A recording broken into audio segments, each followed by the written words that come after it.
Thank you for being here this afternoon. I appreciate it. I'm Gary Sarnoff, longtime SABR member, author of 3 baseball history books. My latest one is Team of Destiny, the story of the 1924 Washington Senators. And I chose this story because, in my opinion, this is one of baseball's best stories. So why is it one of baseball's best stories, best history stories? A couple of reasons. I think most of all because of Walter Johnson. He was a veteran pitcher.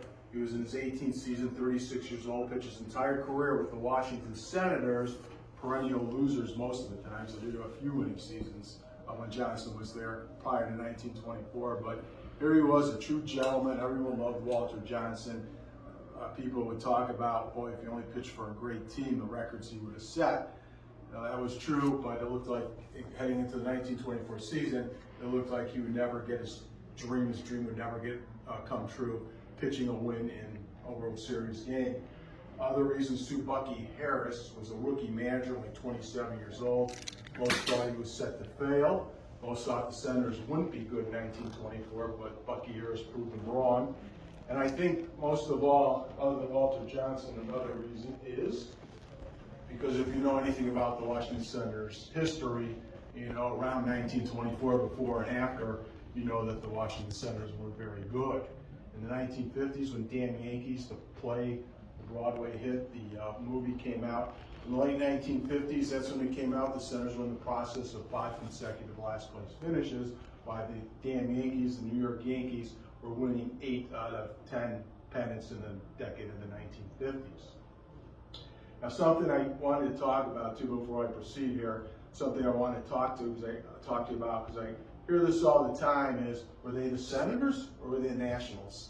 Because the names were used interchangeably. So here's the story behind that. In the 1890s, the Washington Senators were a National League team. And they were terrible. They were owned by the Wagner brothers, who nobody liked because the team lost year after year. They weren't very good. So in 1899, when the National League decided to contract from 12 to 8 teams, it was no surprise that the Washington Senators, with poor attendance, would be one of the 4 teams contracted. So Washington didn't have a baseball team for a year, but they wouldn't have to wait very long because in 1901 came the American League and came the new Washington Senators, the Washington Senators of the American League. Well, their success was equivalent to the old Washington Senators of the 1890s. They weren't very good. So after the last place finish in 1904, somebody decided, you know what, it's got to be the name Senators. It's associated with the 1890s, the Wagner brothers. It's got to be the name. It's got to be bad luck. We got to change that. So in 1905, the name was officially changed to the Nationals. So they were indeed the Washington Nationals, just like today's team. However, some people were against that. There were some of the writers, some of the fans are like, no way. We've always been the Senators, and we're going to be the Senators. So some refer to them as the Senators, some call them the Nationals. So the names are used interchangeably. Okay. In 1907, Walter Johnson joined the Senators the National Senators in mid-season, and he was great from the beginning. He was outstanding. However, the Washington baseball team wasn't very good. They continued to lose. They had a couple of last place finishes, even with the great Walter Johnson, perhaps the greatest pitcher ever, pitching for them. So Johnson had a dream. I mean, he still had a dream, even though he was pitching for Washington, pitching for losing teams. He still had a dream that one day he would be in the World Series and one day he would pitch a win in the World Series. That was his career-long dream. Thought it wouldn't come true, but in 1912, things changed in Washington. That's because this man, Clark Griffith, arrived as the team manager, and Washington baseball would never be the same. The course of Washington baseball history was changed forever. Now, the board of directors, that was the businessmen who comprised the ownership group of the Washington baseball team. They were tired of losing. They wanted a winner, so they decided to hire a new manager with a reputation for winning, a sharp baseball mind. That was Clark Griffith. In order to get Clark Griffith to come on board, he was offered an incentive to buy 10% of the Washington franchise, which he gladly accepted. When Griffith came on board, when he became the manager, the results were immediate because in 1912, the Washington Senators finished second with 91 wins. The following season, they won 90 games. What was the secret to Griffith's success? mostly because he had Walter Johnson now entering his prime. In 1912, Johnson won 33 games. In 1913, he finished 36-7. In 1919, during the season, Clark Griffith purchased a promising young infielder from the minors by the name of Bucky Harris. Griffith liked Bucky Harris from the start. He was a competitor. He was hard-nosed, good ball player. He loved Bucky Harris's disposition. He told Bucky Harris he would tell him that after your career, when your playing days are done, I want you to manage the Senators. Of course, that would happen sooner than Griffith had anticipated.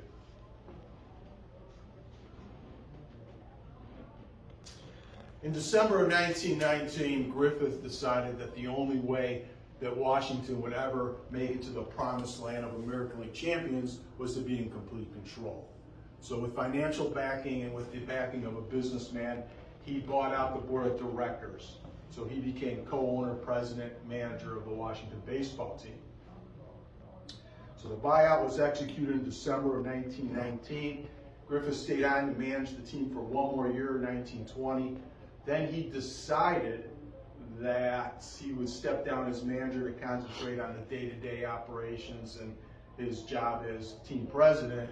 So he decided that he would turn over the managerial duties to somebody else. Well, that proved to be harder than he had anticipated because he went through a manager a year the next 3 seasons. After the 1923 season, heading into 1924, Griffith fired the manager, so the managerial position was once again reopened. Who would be the next center of the Washington baseball team?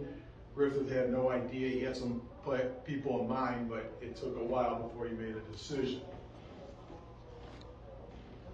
So my story starts on New Year's Eve, December 31st, 1923. Bucky Harris was at a party at the Boardman Park Hotel in Washington, had a date for the occasion. He also had a black eye, which he sustained in a semi-pro basketball game the day before. Now, Harris had it in his contract that basketball was prohibited. He was not allowed to play basketball during the offseason. However, his 1923 contract didn't include that. Harris knew it was an oversight. He knew it was outlawed, but it wasn't in his contract, so he took advantage of it by signing up with the semi-pro team in New York. He had the black eye. He went to the New Year's Eve party thinking that there would be no way that Griffith or anyone else would find out. Unbeknownst to him, he found out the hard way that there was somebody from the front office of the Washington baseball team was at this New Year's Eve party, saw Harris. Harris told him exactly what happened. The next day, Harris got a phone call, the next day from Clark Griffith, and Griffith didn't call him to wish him a Happy New Year. Griffith ordered him to come to his office right away. When the two met, Griffith told him he was disappointed. Griffith knew that he left it out of the contract, but he also mentioned to Harris, "You did something that I disapproved of." Harris apologized, took responsibility for his actions. Griffith said, "Forget it." Then Griffith moved on to a different topic. He told Harris, "I'm going to send you to Tampa." That was their spring training site in Tampa. "I'm going to send you to our spring training site. Spring training doesn't start for another month and a half. We're still 6 weeks out. However, you look underweight to me. I want to make sure you get a full rest before the start of spring training and you're ready for the season." Harris knew right away, well, this has got to be because he's afraid I'm going to footloose. This has got to be because of that. So Harris went to Tampa with the team trainer, Mike Martin. They left for Tampa, and they were in Tampa 6 weeks before spring training. It was now mid-January, still no manager for the Senators. Griffith still had not decided on a new manager. In the meantime, Washington baseball, the Senators, Nationals, Washington baseball was at a very low level with Washington baseball fans. They were very unenthused. A writer went to the streets, asked about the upcoming season. He found out that the fans were unenthused for a couple reasons. Number one, there was no manager in place. And number two, they had the same roster from 1923. They had made no roster moves, so they were getting back.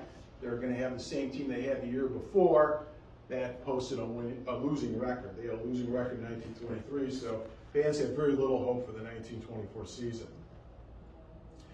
So as Griffith began to think about the forthcoming season, about who would manage the team, he got a letter. It was from Walter Johnson. Johnson, in his letter, told Griffith this 1924 would be my last season. This is going to be my last season in baseball with the Senators. I'm retiring after the 1924 season. His reason, well, he gave a couple. Well, his reason was because of his family. He thought about his children. He said in his letter, I make them live in Washington for the baseball season. Then we go to my home in Coffeyville, Kansas. We go to my wife's home in Reno, Nevada. You know, it's an injustice to them to make them move around like that. You know, we want to settle in California, you know, be in one place where the kids can go to school all year round. Don't have to worry about moving around. Meanwhile, by this time, Johnson had pretty much given up on his dream about pitching a win in the World Series. You know, 1924, the Senators were not expecting to be very good by any means. The Tampa Bay Hotel, the headquarters of the Washington Senators during spring training, known for its key-shaped doorways. Harris and team trainer Mike Martin were there. They'd spend the days preparing the field for the start of spring training. The evenings, they'd sit on the porch of the Tampa Bay Hotel. They'd talk about baseball, talk about the managerial situation. It was February now, and Washington still had not had a manager named. So who was going to manage the Senators? Well, it was late. Spring training was a week away. Harris and Martin assumed that Griffith had no choice but to come out of retirement and manage the team himself. Meantime, Harris was reading the newspapers in Tampa. He noticed his name among the trade rumors. There was rumors about Harris going to the Yankees. Then came February 9th, 1924. Harris was resting in his hotel room at the Tampa Bay Hotel when he received a telegram from a leading sports fan in Washington, D.C. The sports fan only wrote one word on the telegram: congratulations. Well, Harris wondered, well, what could congratulations? Well, it could only mean one thing. I've been traded to the New York Yankees. You know, Harris hated the idea about leaving Washington. He liked Washington, he had a lot of friends. You know, liked Griffith, you know, liked the team, you know, playing with Walter Johnson. You know, everything was great in Washington, but on the other hand, he was going to the Yankees, who had Babe Ruth. They were defending World Series champions. They were they had won the last 3 consecutive American League pennants. They'd probably win it all again in 1924. So, hey, I'm going to the Yankees. I'm going to a good situation, right? Then, a few minutes later, another telegram arrived. Well, Harris assumed it was from the Yankees. It was about his reporting instructions, his contract, everything you need to know. He opened it up. The telegram was from Griffith. He read the telegram, then he began to shake to the point where he had to sit down to regain his composure. Harris later described that feeling. He said, I knew then and there how somebody felt after they learned that they had received an inheritance from an unknown relative. That was the feeling that Harris had. Was this for real? Griffith in his telegram offered him the managerial position. So as Harris began to think about it, the phone rang. It was Griffith on the phone. Griffith asked him, well, how do you feel about the matter? Do you want the job? Harris said, do I want the job? Said Harris. Certainly I want the job. Hello, Bucky, said Griffith. The reception went dead. Do you want the job? Yes, I want the job, Harris shouted. Still, Griffith couldn't hear him. So Harris then hung up the phone, ran down to the lobby, went to the telegraph office, handed the clerk a $20 bill, then said, I'm going to write a telegram here. I want you to send this please send this right away, and then repeat sending this for the next 4 hours, you know, once every hour. Then he wrote down a message. Yes, I want the job. And then he made a little joke. Yes, I want the job, and I'll win Washington's first pennant. So Tampa Bay, Florida, spring training started for the Washington Senators. This is Plant Field where the Senators did their spring training in the 1920s. Bucky Harris, the new manager, most of his players were older than he was. He was only 27 years old. He only had 4 years of playing experience. The media found that very humorous. They thought he was set to fail. First of all, he was too young to manage. He didn't have experience. Secondly, he was handed the same ball club as the previous year, which posted a losing season. Most managers back then, well, there were player managers back then. They were common back then. However, these were seasoned veterans, you know, players like Ty Cobb, George Sisler, and Tris Speaker, who were over the age of 30 with a lot of playing experience. One reporter asked Harris, well, any chance this season? And Harris, who in his heart thought they were going to have a good team, said, yeah, I think we're going to have a contender this year. The reporter smiled. He said, you know, I should warn you, most Washington baseball teams are usually playing out their schedule in mid-season. But But Harris, in his heart, he really thought the Senators were going to be good. Opening day, 1924. The president, Calvin Coolidge, was on hand to throw out the first pitch. The season started with a Washington victory. They won 4-0 over the Philadelphia Athletics. Walter Johnson pitched the shutout. It wasn't a sign of things to come for Washington, however, because by mid-May, they were in 7th place. As for the baseball fans, the Washington fans, they really didn't have baseball on their mind because in mid-May, Washington was hit with one of its worst floods in city history. Just so happened, by luck, Washington had a homestand, a 19-game homestand because of the rain. And the flooding, it was reduced to 12 games. However, eventually, the rain stopped, the waters receded, and baseball went on. And in the month of June, Washington suddenly got hot.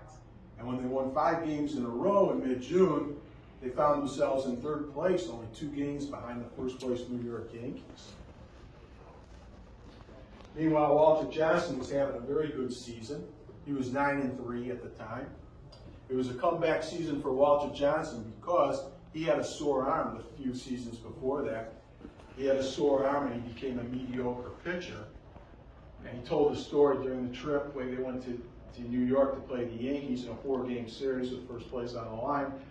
During that trip to New York, Walter Johnson met with sports writers and he explained the history of his sore arm. According to Johnson, in 1920, he caught a heavy cold in spring training. When the cold went away, it left a knot in his pitching arm, right by his elbow on his pitching arm, and that reduced his fastball. So from 1920 to 1923, Johnson was actually a mediocre pitcher. However, through exercise, hard work, a lot of hiking, Walter Johnson reduced that knot, and by 1924, that knot was completely gone. So he was pitching as good as ever in 1924. Meanwhile, at Yankee Stadium against the Yankees, Washington swept the 4-game series. They were now in first place, riding a 9-game winning streak. They came back home to take on the Philadelphia Athletics in a doubleheader, and Washington, which was so unenthused during the winter and spring, was suddenly very enthusiastic about the Washington Senators, who were now in first place. When they arrived before the doubleheader against the Philadelphia A's, all of a sudden dancing girls appeared, according to one fan. One fan said they appeared and they wore nothing you could write home about on a postcard. And according to a writer, they disappeared as mysteriously as they appeared. But they did the dance in 7 veils in front of the Washington dugout before the start of the doubleheader. All of Washington was out for that doubleheader. A lot of fans, including the first family, the president, the first lady, and their sons. They watched Walter Johnson pitch and win his 10th game of the season. Washington won the doubleheader.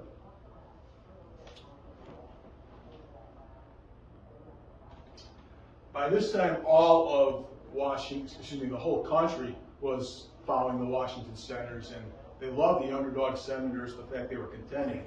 Nobody thought they'd hang on. People thought the Yankees were too good, but the whole country was on the bandwagon for the Washington Senators, who are now in first place. They ended the month, ended the month of June, heading into July.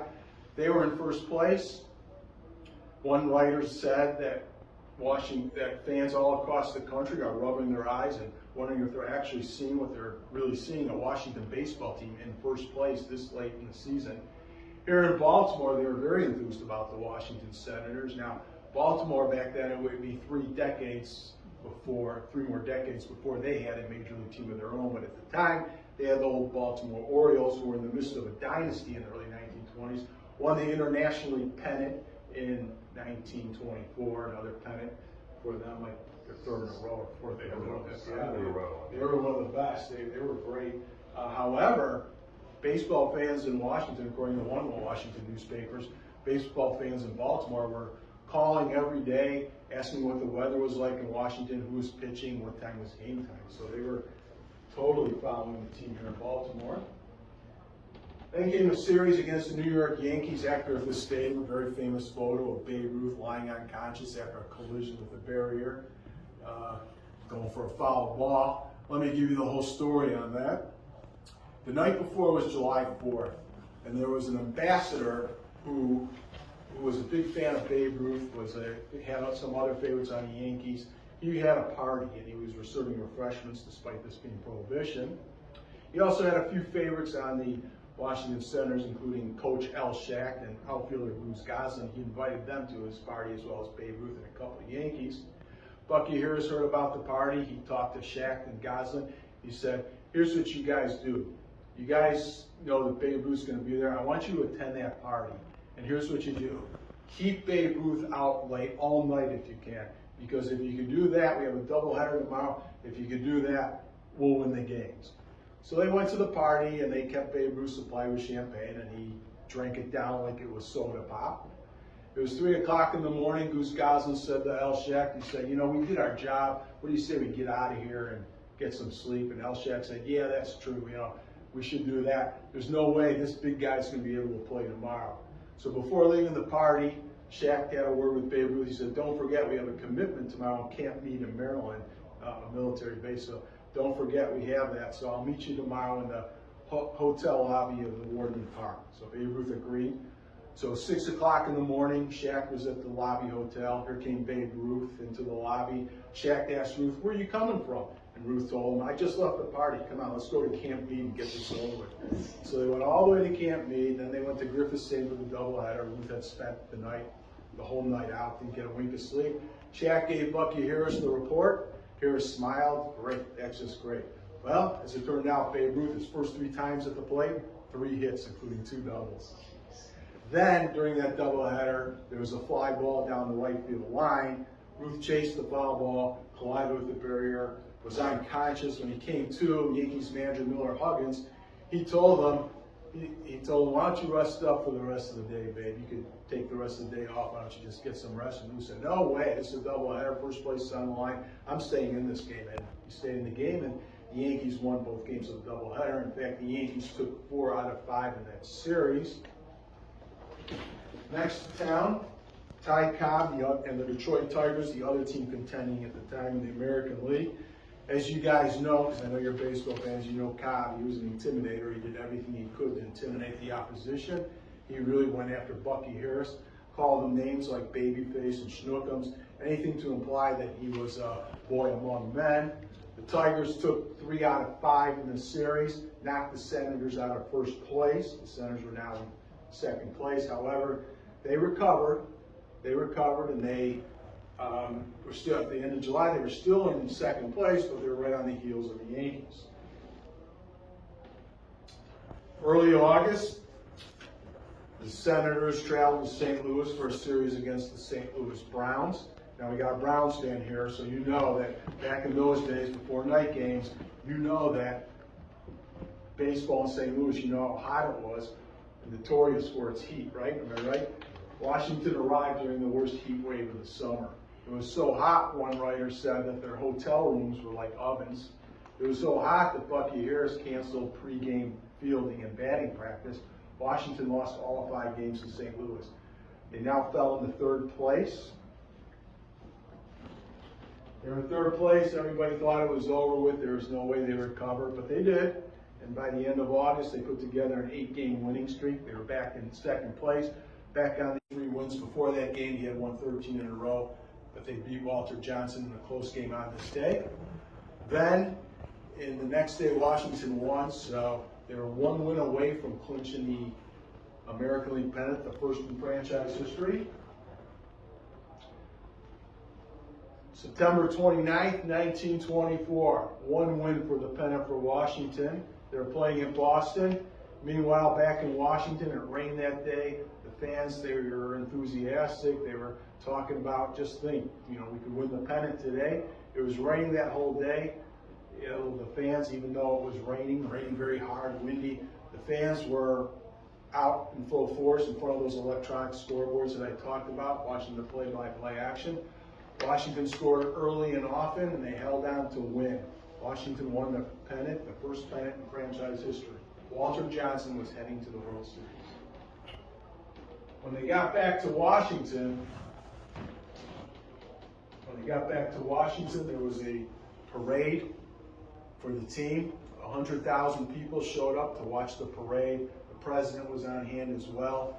One newspaper writer, he said, just think, this is the first time ever Washington is going to have a parade of a celebration of its own, because past celebrations, well, Washington had never won a pennant before, but past celebrations were for the end of a war or something else, or a hero or whatever. This was the first time a celebration of Washington parade involved the local baseball team. So it was on to the World Series, where they would face the New York Giants. They faced the Giants in the 1924 World Series. The Giants were favored. Walter Johnson would pitch game one. Now Johnson, I told you about his dream. His dream was always to pitch in the World Series and win a World Series game. That was his career-long dream. However, that became secondary for the World Series, and that's because Johnson was receiving telegrams and letters from not only all four corners of the United States, but from all over the world. People sending in their support, wishing him the best, saying they were pulling for him, hoping he would win the World Series, his World Series start. You know, everyone was pulling for him. Johnson, the worst way, he wanted to win for himself, but he really wanted to win for those fans in the worst way. Unfortunately, in game one, it didn't work out that way. Johnson lost to the Giants in 12 innings. He lost 4-3. He pitched all 12 innings through 165 pitches. You know, they had pitch counts back then, but they didn't keep these pitches on pitch counts. So he pitched all 12 innings. He lost a close one. There was a reporter that he was disappointed, but he wasn't angry, especially because he knew he would get another chance to pitch a win in this World Series. So Washington was down 1-0. However, they bounced back. They won game two. Then the series moved to New York for the next 3 games. The Giants won game 3. The Senators bounced back again, won game 4. Now it was game 5. The series was tied 2-2. The starting pitcher for game 5 for Washington, Walter Johnson. Now this would be Johnson's last chance, because game 6 was the following day, and game 7 would be the day after. So there was no way Johnson, he was going to make a start in game 5. There was no way he'd pitch the next day, and he wouldn't be pitching on one day's rest in game 7. So this was it for Walter Johnson, and he knew it, and he felt the pressure. That entire morning, he was with his wife. He kept telling her, repeating and repeating, I just have to win. I have to win today. I have to come through those fans. I absolutely have to win today. Unfortunately, Johnson did not win that day. He lost again, and nobody felt worse about it than Walter Johnson. After the game, he talked to the sports writers. He held up some telegrams. He read a couple to the sports writers, including one from a couple in Alexandria, Virginia, who named their firstborn in his honor. He said, these telegrams make me feel worse. You know, I have fans from not only all over the country, but all over the world, you know, messaging their support, telling me how badly they want me to win, and I couldn't come through to them. It's sad, because I'm going to retire at the end of this year. I'll go down in baseball history as the pitcher who never won a World Series game. You know, my last 2 starts will be World Series losses. Tough way to end my career. Well, the series moved back to Washington for game 6, and if there was a game 7, that would also be in Washington. When Walter Johnson boarded the train to head back home, it was reported that he had tears in his eyes. You know, nobody felt worse than Walter Johnson. In game 6 at Griffith Stadium, Tom Zachary, left-handed pitcher for Washington, got the starting assignment, and he won. Bucky Harris knocked in both runs in a 2-1 Washington win. So there would be a 7th game. In game 7, Bucky Harris homered early in the game to give Washington a 1-0 lead. However, New York would rally for 3 runs in the 5th inning. Washington got a little shaky in the infield. They made 2 errors, leading to 3 New York runs. So the Giants had a 3-1 lead. Washington went quietly in the bottom of the 6th, went quietly in the bottom of the 7th. It appeared that it was all over for Washington. In the 8th inning, however, they rallied. Bucky Harris delivered another clutch hit. Washington tied the score with 2 runs. They tied the score 3-3. So the inning now, game 7, the deciding game of the 1924 World Series, was tied up as it headed into the 9th inning. Now everybody knew, everybody who was following the game, at the game, everybody knew that Harris had sent up a pinch hitter during the rally for the pitcher. So the question was, who would be on the mound for Washington to start the 9th inning? The answer was Walter Johnson. One last chance to come through for all those fans who had sent in their support to him, that told him how badly they wanted him to win.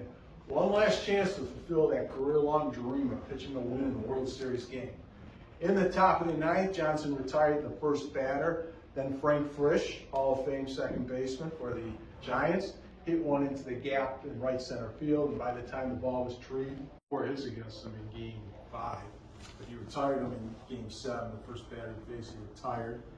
Then Frank Frisch, the Hall of Famer, came up and socked one into the right center field gap. And by the time the Washington outfielders retrieved the ball and sent it back to the infield, here was Frisch standing on third base with a stand-up triple. So it looked like it was happening again to Walter Johnson. You know, he was now a hit away from dropping another game in the World Series. It was like 1 out, runner on third base, and the number 3, 4, 5 hitters in the powerful Giants lineup are coming to the plate. However, Johnson rebounded. He retired the next 2 batters to end the inning. Game went to the bottom of the ninth. Washington had a chance to win it. However, they didn't score. So Game 7 of the 1924 World Series would need extra innings to decide the outcome. So in the 10th inning, the game went. Walter Johnson again put men on base. However, again, he worked out of the jam, and he retired the Giants in the 11th and in the 12th inning. So now it was the bottom of the 12th. You can imagine the Washington fans, probably anybody tuned in the game, was on the brink of exhaustion by now. Everyone's pulling so hard for the Senators, for Walter Johnson especially. So here it was, the bottom of the 12th. Washington put 2 runners on base. They had runners on first and second with only 1 out. The runner on second was Muddy Rule, the catcher, who was probably the slowest guy in baseball.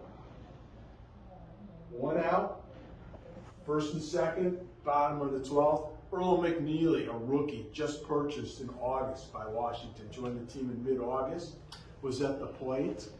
Hit a routine ground ball toward the third baseman. Looked like it would result in an inning-ending double play.